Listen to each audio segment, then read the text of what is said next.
কি গো, তিনি আল্লাহ, যিনি তার পক্ষ থেকে রসুল পাঠিয়েছেন উম্মীদের মধ্য থেকে। আর যে রসুল তিনি এসে মানুষকে কিতাব শিক্ষা দিয়েছেন, পবিত্রতা শিক্ষা দিয়েছেন, জ্ঞান ও বিজ্ঞান শিক্ষা দিয়েছেন। রসুলের কাজ হলো মানুষকে পবিত্র পরিষ্কার পরিচ্ছন্ন রাখা। আমরা আমাদের ছেলেদের বাচ্চা বয়স থেকে 7 বছর বয়স থেকে নামাজের নির্দেশ দেবেন। কয় বছর? মুরু আওলাদাকুম বিসসালাতি ওয়া আবনা 7 সিনিন। 7 বছর বয়স থেকে নামাজ। কিছু কিছু লোক বদমাশ আছে, মসজিদে বাচ্চা নিয়ে গেলে ছেড়ে না, কেন? এই মসজিদটা কার ঘর? তুমি বলার অধিকার তোমার কে দিয়েছে? খবরদার বাচ্চাদেরকে মসজিদ থেকে তাড়াবেন না। আজকের বাচ্চা বদমাইশি করছে, দুষ্টামি করছে, একটু চঞ্চল, একটু আজে বাজে আওয়াজ করছে, তারা তো বেগুনা, তারা তো মাসুম। এখন থেকে যদি ট্রেনিং না দেওয়া হয়, এই বাচ্চা কিন্তু আর মসজিদে, এরা যাবে নাইট ক্লাবে, এরা যাবে সিনেমা হলে, এরা যাবে জুয়ার আড্ডায়, এরা যাবে ফ্রি ফায়ারে, এরা মদের আড্ডায় যাবে, গাঁজার আড্ডায় যাবে। এরা যখন দেশ বিরোধী অন্যায় কাজ করবে, শরীয়ত বিরোধী কাজ করবে, ওই বৃদ্ধ বয়সে হাত ধরে বাবা চলো মসজিদে যাই, ওটা বললে আর তখন। সেজন্য আমরা আমাদের বাচ্চাদেরকে ট্রেনিং দেবো ইনশাআল্লাহ। বাচ্চা বয়স থেকে সালাম দেওয়া শিক্ষা দেবেন, বাচ্চা বয়স থেকে পেশাব করে পানি নেওয়া শিক্ষা দেবেন। যত মা আসছেন, আপনার মেয়েটা ক্লাস 5 এ পড়ছে, ওই সময় থেকে মাথায় কাপড় দিতে বলুন। মাধ্যমিক পরীক্ষা দিতে যাচ্ছে, মেয়ের মা যা ড্রেস পরেছে, স্কুলের হেডমাস্টার হা করে চাকিয়ে আছে, রসগোল্লা আসতে। কি বললেন? তওবা তওবা, সুবহানাল্লাহ। আর মেয়েটা যে ড্রেস পরে স্কুলে ঢুকেছে, ছাত্রদের চোখ পুরো নীল হয়ে গেছে। কি পরীক্ষা দেবে? হাফ পরীক্ষা দিয়ে লিখতে পারছে না। কি বুঝলেন? আপনার মেয়ে যখন 5 এ পড়বে, তখন থেকে মাথায় হিজাব থাকবে, তখন থেকে সালোয়ার কামিজ থাকবে। ওই স্কুলে আমি পড়াবো না যে স্কুলে আমাকে পর্দার সঙ্গে যেতে প্রয়োজনে টাকা দিয়ে, পয়সা দিয়ে। সেই স্কুলে আমরা শিক্ষা দেব যে স্কুলে আমার মেয়েকে হিজাব সহকারে পড়া দেয়, হিজাব সহকারে স্কুলে ক্লাস করে। যে স্কুলে আমার মেয়ের সতীত্ব রাখতে হবে, সেই স্কুলে আমরা পড়াবো। আমাদের বাচ্চাদের, মহিলাদের টিউশনি দেওয়ার আগে মায়েরা যেখানে সেখানে টিউশনি, একটা ইংলিশ সাবজেক্ট গুলো, ম্যাথমেটিক্স সাবজেক্ট গুলো পাঠিয়ে দেয়, জামা দাদা 8টার সময় পড়ে এসো। না, আমি নিজে টিউশনি নিয়ে যাব, নিজে তাকে নিয়ে আসবো। এমন চরিত্রবান শিক্ষকের কাছে পড়তে দেব, এমন চরিত্রবান মাস্টারের কাছে দেব, যে আমার মেয়েটাকে চরিত্রবতী করবে, যে আমার মেয়েটাকে প্রেমের অভিনয় করিয়ে ফুস দিয়ে তার সঙ্গে জেনা করবে না। বেশিরভাগ দিন পেপার পত্রিকা দেখবেন বিয়ের প্রতিশ্রুতি দিয়ে, বিয়ের প্রতিশ্রুতি দিয়ে সহবাস। সেজন্য ছেলে আপনার, মেয়ে আপনার, আপনার লেখাপড়ার শিক্ষার দায়িত্ব, আর এদের ঈমান হেফাজত করার দায়িত্ব কার? যেটা বলুন কার? আল্লাহ হেফাজত করুন, সকলে বলুন আমিন। যারা বাপ মা এসছেন, এই দায়িত্বটা পালন করবেন। মেয়েদের কখনো বেপরদায় বাইরে বার করবেন না। রাস্তা থেকে যাচ্ছে দেখুন, একটা মেয়ে, তার বয়স 82, মাথা থেকে পা পর্যন্ত বোরকায় ঢাকা, আর যার বয়সটা 18, তার পুরো শরীরটা কত খরচ। পর্দাটা কার জন্য বেশি জরুরি ছিল? যেটা ইয়াং, যেটার প্রতি মানুষ অ্যাট্রাকশন হবে, যেটার প্রতি মানুষ পাগল হয়ে যাবে, যেটা দেখলে সমাজ ফেতনায় পড়বে। এর জন্য দরকার ছিল প্রথমে কোরআনের শিক্ষা। তাই রসুল এসে প্রথম শিক্ষা দিয়ে গেছে। রসুলের প্রথম টার্গেট হলো যে তিনি কোরআন শিক্ষা দেবে। আজ ছেলেদের হাতে তুমি সব তুলে দিয়েছো, কিন্তু কোরআন শিক্ষা দিতে পারোনি। সেজন্য তোমার জীবনে প্রতিটা পদে পদে বিপদ এসছে। তাই বাঁচতে যদি চাও, প্রত্যেকটা বাচ্চাকে, ছেলেকে, মেয়েকে মক্তবের শিক্ষা একদম জরুরি করে দাও। ফজরের নামাজ পড়ে 2, 3, 4, 5 এর ছেলেরা নামাজ পড়েই যাবে মসজিদে, আর বসে বসে কোরআন পড়বে। তাই আল্লাহ পাক শোনাচ্ছেন, লাকাদ মান্নাল্লাহু আলাল মুমিনিনা ইদ বাআসা ফীহিম রাসূলাম মিনহিম ইয়াতুলু আলাইহিম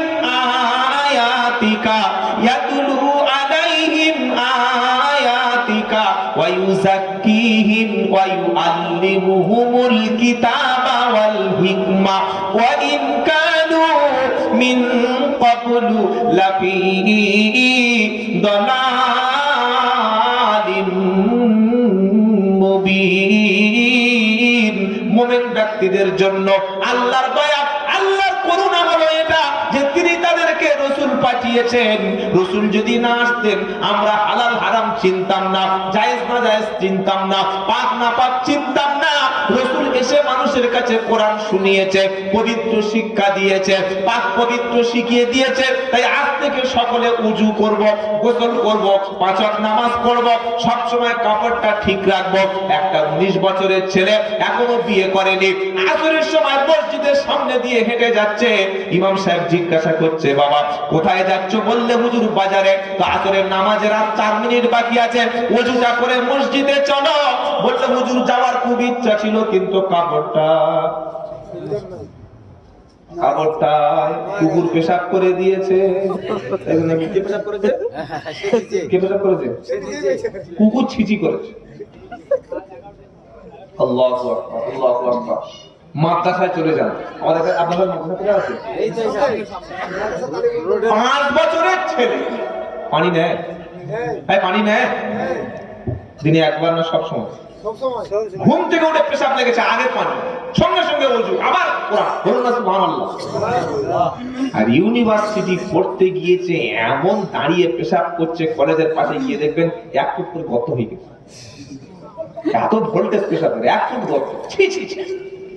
মাদ্রাসায় চলে যান, 5 বছর, 6 বছর, 7 বছর দুধের বাচ্চা, টেনে কানে চড় দিলে মুখ থেকে কলকল করে দুধ বার হবে। এত ছোট বাচ্চা বক্তব্যে পড়ে, সবাই নুরানি কায়দা পড়ে। হ্যাঁ কি গো, ওই বাচ্চাটা জানে কিভাবে পেশাব করে পানি নিতে হয়। এই শিক্ষাটার জন্য আল্লাহ তার রাসূলকে পাঠিয়েছেন। সুবহানাল্লাহ। আপনি কি চান না যে আপনার বাচ্চাটা পবিত্র অবস্থায় থাক, দ্বীনের উপরে থাক, ইসলামের উপরে থাক? এজন্য প্রথম যে শিক্ষাটা দিতে হবে তার নাম কোরআন। তার নাম কি? জোরে বলুন।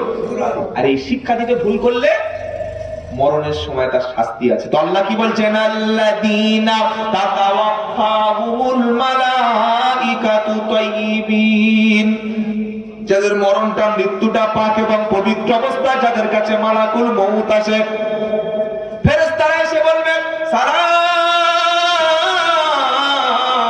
আলাইকুম উদখুলুল জান্নাতা বিমা কুনতুম তা'মালুন।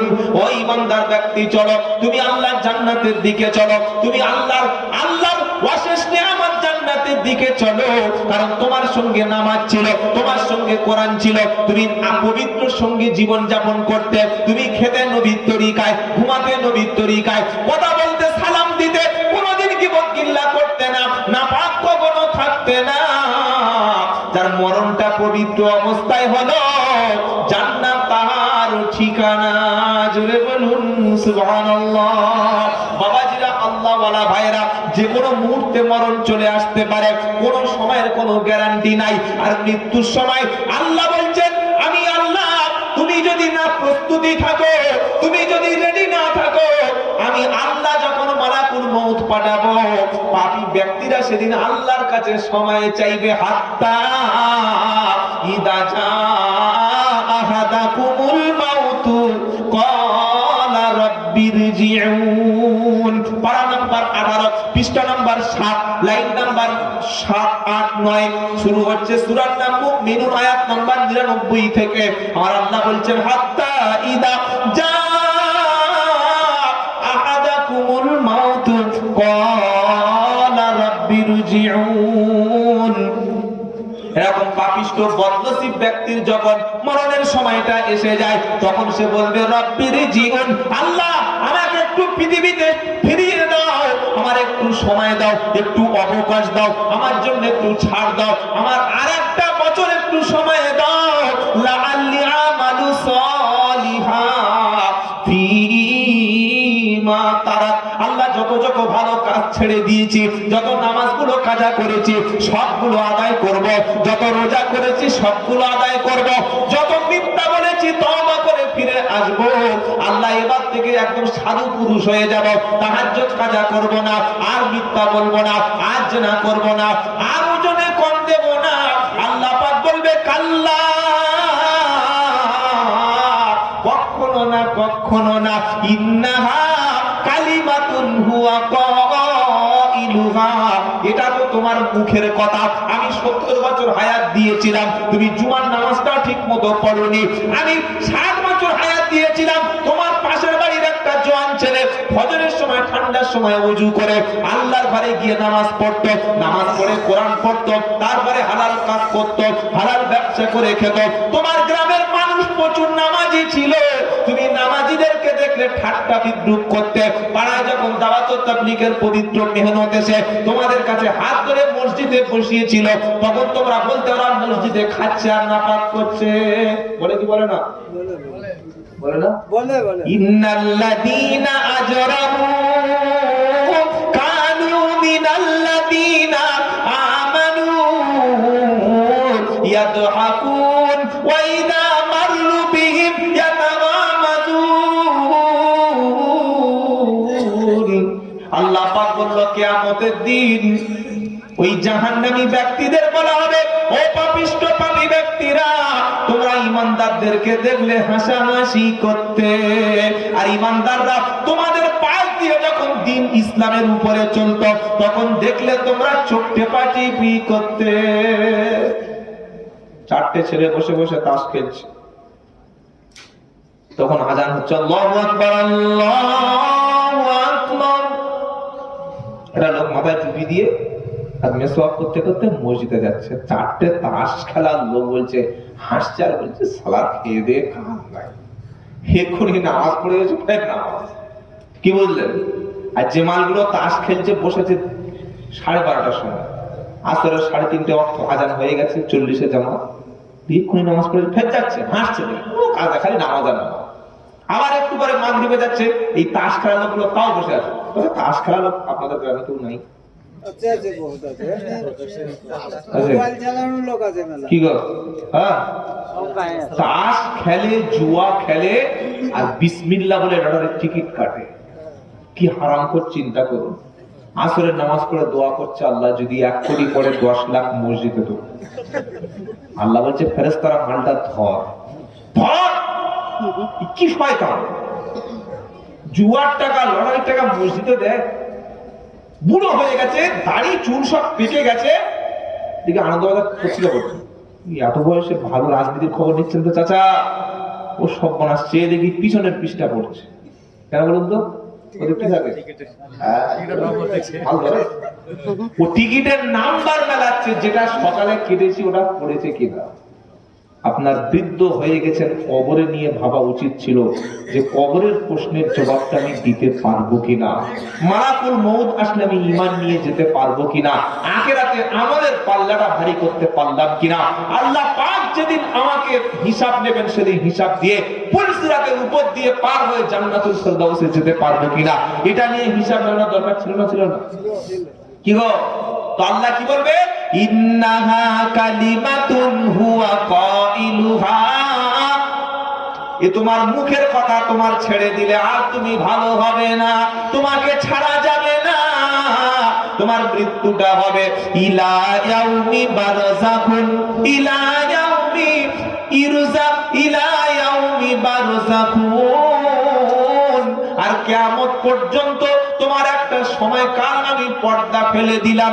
আজকে তুমি মৃত্যুবরণ করছো, কিয়ামত যতদিন না হচ্ছে কবরটা হলো তোমার কি ঠিকানা।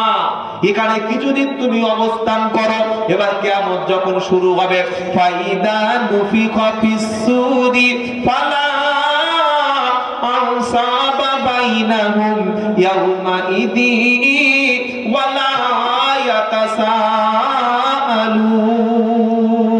ইসরাফিল আলাইহিস সালাম রেডি হয়ে আছে বাঁশিতে ফু দেবে বলে। কিয়ামত যখন শুরু হবে, সবাই যখন কবর থেকে উঠবে, কোরআন শোনাচ্ছে ফাইদা নুফিখা ফিস-সূরি ফালা আনসাবা বাইনাহুম। তোমার রক্ত সম্পর্ক, বংশ সম্পর্ক, ছেলের সাথে বাপের, বাপের সাথে ছেলের, স্ত্রীর সাথে স্বামীর, ভাইয়ের সাথে ভাইয়ের, বংশ সম্পর্ক সব ছিন্ন হবে, কোন রক্তের সম্পর্ক কাজ করবে না। মনে থাকবে কথা? এটা এগুলো আমি বানিয়ে বলছি না, কোরআন। কি গো? কোরআন বলছি। যখন কবর থেকে উঠবে, স্বামী উঠছে, স্ত্রী উঠছে, পাশাপাশি কবর, স্বামী তার স্ত্রীর দিকে তাকিয়ে আর তাকাচ্ছে না। কি হলো? তো চিনি না, তো তাকাবো কি করে? ভাই ভাইয়ের মুখের দিকে তাকে হা করে তাকিয়ে, ভাই দেখছিস কি? চিনি না। ধরুন এই মনসার পাশে বসে আছেন, আর সঙ্গে ধরুন এই স্টেজে দেখা হলো, আবার যদি 2 মাস পরে দেখা হয়, আজকে আমার ঘর ভালো আছে, বলবো না? বলবো না? যদি মুখে দিতে আগে কি দেখছি, বলবো না? 60 বছর স্ত্রীর সঙ্গে সংসার করেছে, একই পাশাপাশি কবর হয়েছে, স্ত্রী যখন কিয়ামতের দিন উঠছে, স্বামী যখন কিয়ামতের দিন উঠছে, স্বামী তার স্ত্রীর মুখে তাকিয়ে আছে, কি দেখছি চিনতেই পারছি। ছেলে বাপের দিকে তাকাচ্ছে, ভাবতে পারছে? ছেলে বাপের দিকে তাকাচ্ছে, বাপ চিনতেই পারছে না। ফারা আনসাবা বাইনাহুম, পরস্পরের মধ্যে নাসাব, যে নাসল, যে রক্ত সম্পর্ক, ব্লাডের সম্পর্ক, বংশ সম্পর্ক ছিন্ন হয়ে যাবে। আর কোন কোন ভণ্ড পীর বলছে আমার মুরিদদের কোনো ভয় নাই, সব জান্নাতে দিয়ে যাবে। আর বল তুই যাবি, তোর গ্যারান্টি আছে? হ্যাঁ, ও নিজে যাবে কিনা ওর কোনো গ্যারান্টি নাই, ও মুরিদদের নিয়ে যাবে। মুরিদ কিয়ামতের পেলে তবে তো। কিয়ামতের মাঠটা কি আর ওই সুজাপুর ঈদগার মতো মালদার, হ্যাঁ, নাকি বেলডাঙ্গা হাই স্কুলের মাঠের মতো? কি বলবেন? গোটা পৃথিবীটাকে টেনে চামের মতো লম্বা করে দেওয়া হবে। কোথায় যাবে? সমস্ত সম্পর্ক ছিন্ন হবে।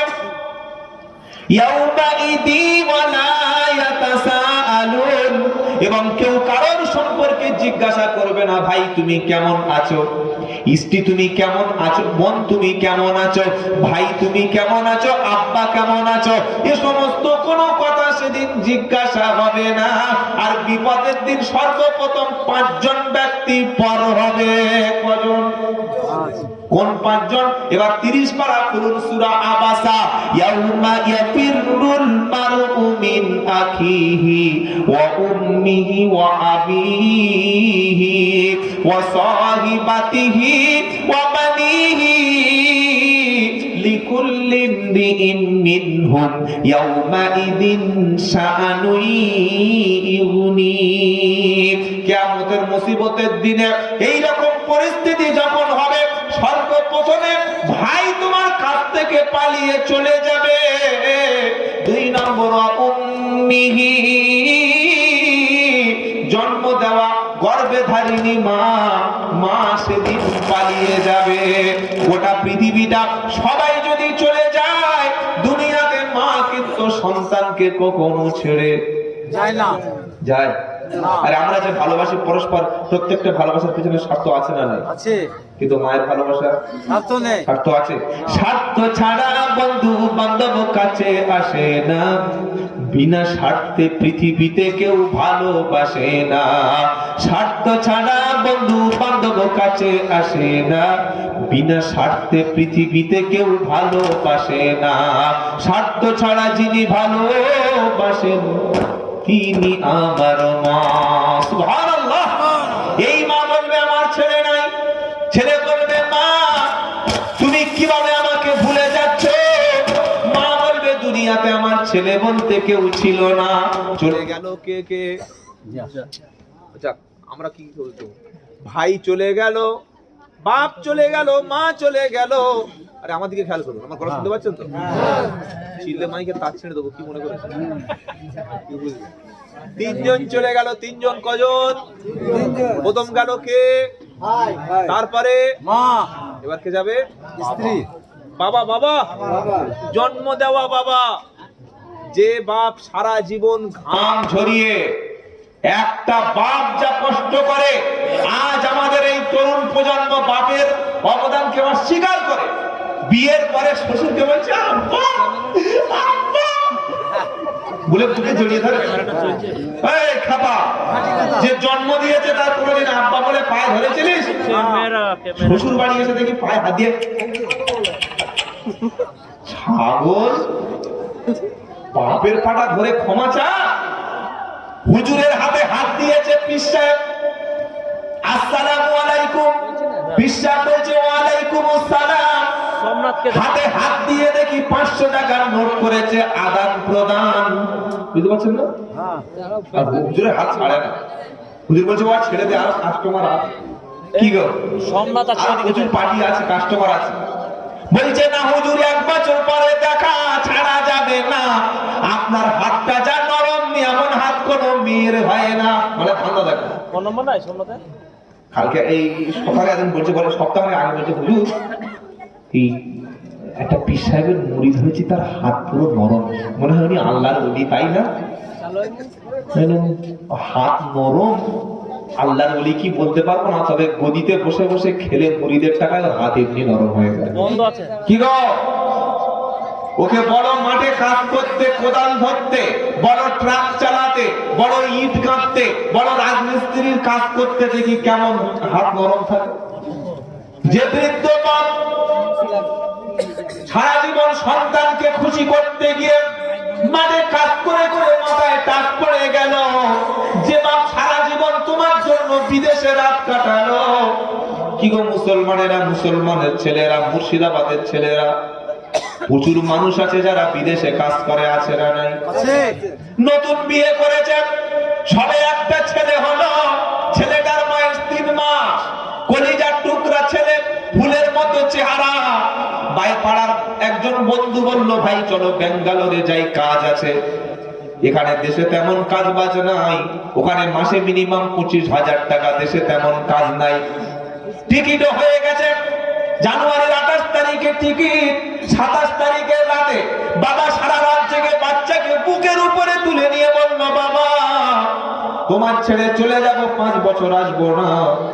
বাবাকে বাচ্চাকে মুখে চুমা দিয়ে যখন মা, ভাই বোন, আত্মীয় স্বজন সবাই ট্রেনে ছাড়তে গেছে, বহরমপুরে ছাড়তে গেছে, বেলডাঙ্গায় ছাড়তে গেছে, তখন স্ত্রী চোখের পানি মুছছে আর বলছে, স্বামী চলে যাচ্ছ, যাও নিজের একটু শরীরের দিকে খেয়াল করো। বাচ্চাটা তখন বোঝে না যে আমার আব্বা কোথায় চলে যাচ্ছে। আব্বা বাড়ি থেকে চলে গেল, 1 দিন 2 দিন 3 দিন নয়, 5 বছর।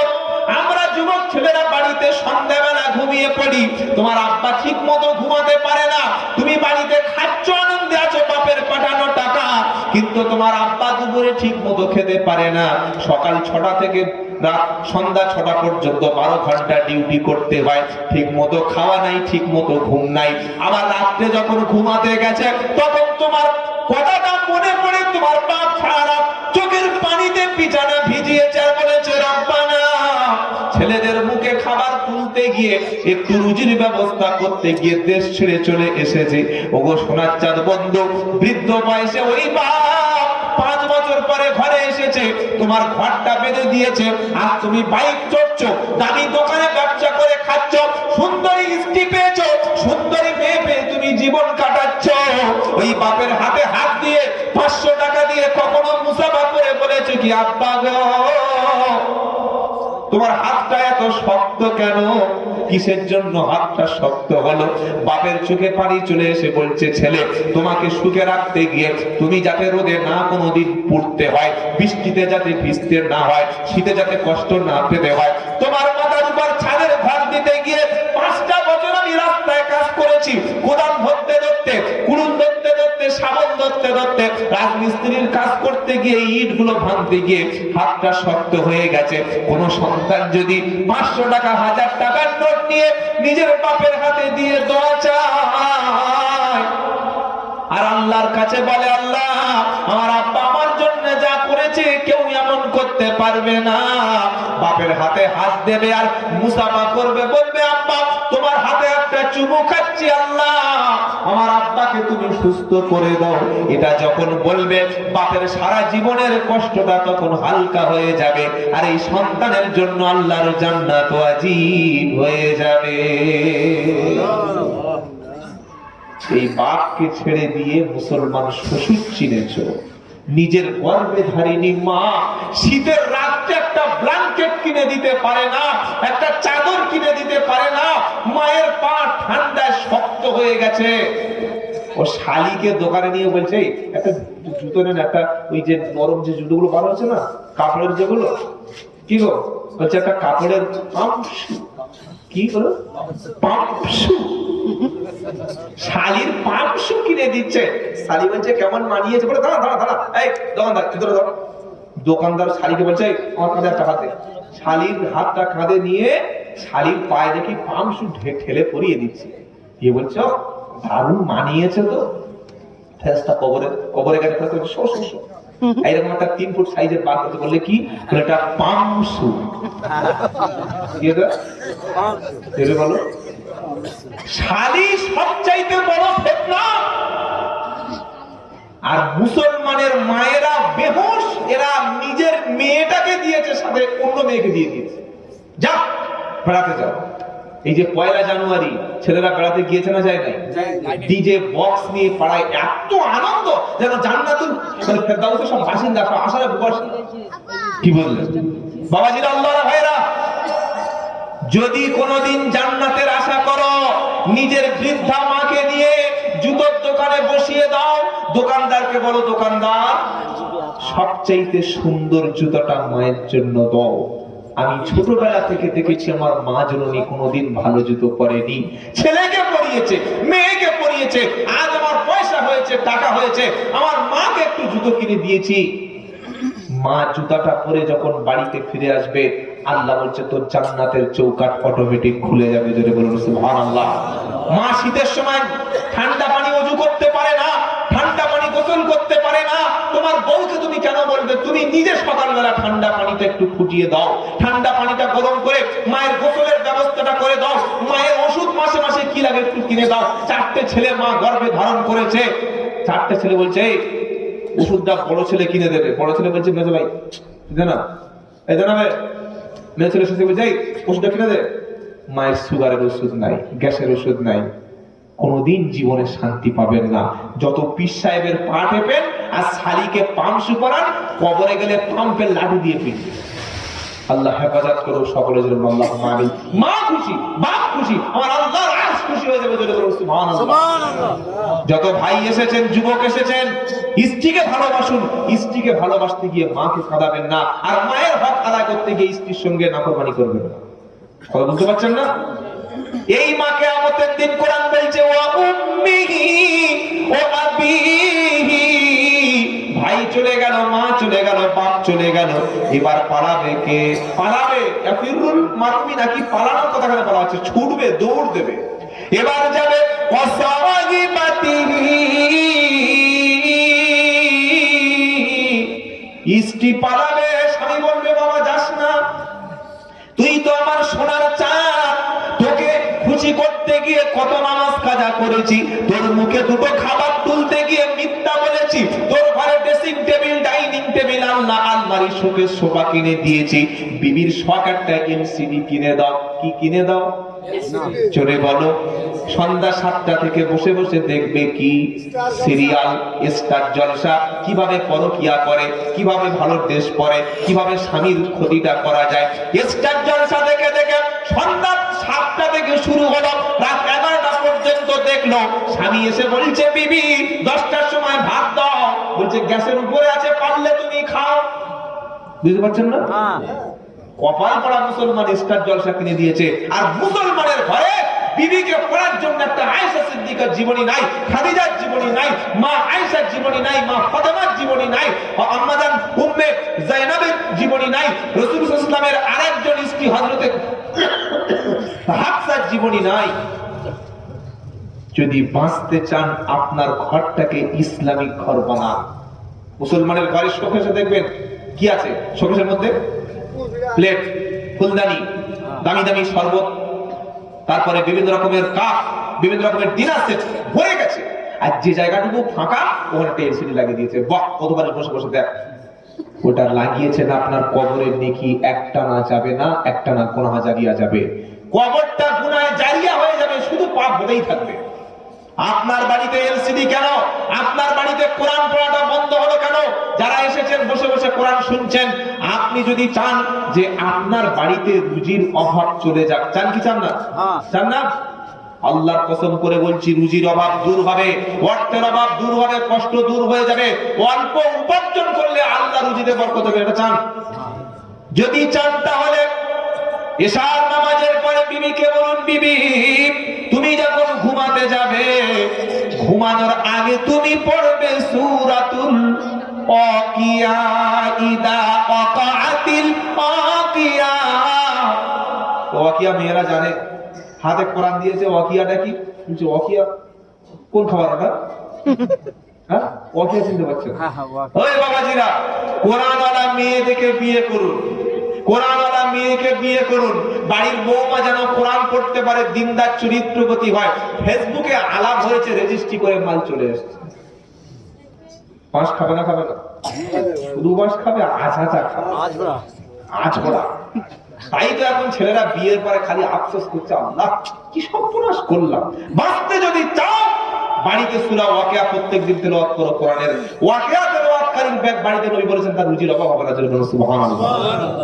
আল্লাহ আমাদের প্রত্যেকের বাড়ি কোরআন পড়ার তৌফিক দিক। কোরআন তো আপনার সুপারিশ করবে কিয়ামতের দিন। স্বামী বলবে স্ত্রী যাচ্ছ কোথায়, স্ত্রী বলবে স্বামী বলে পরিচয় দিও না।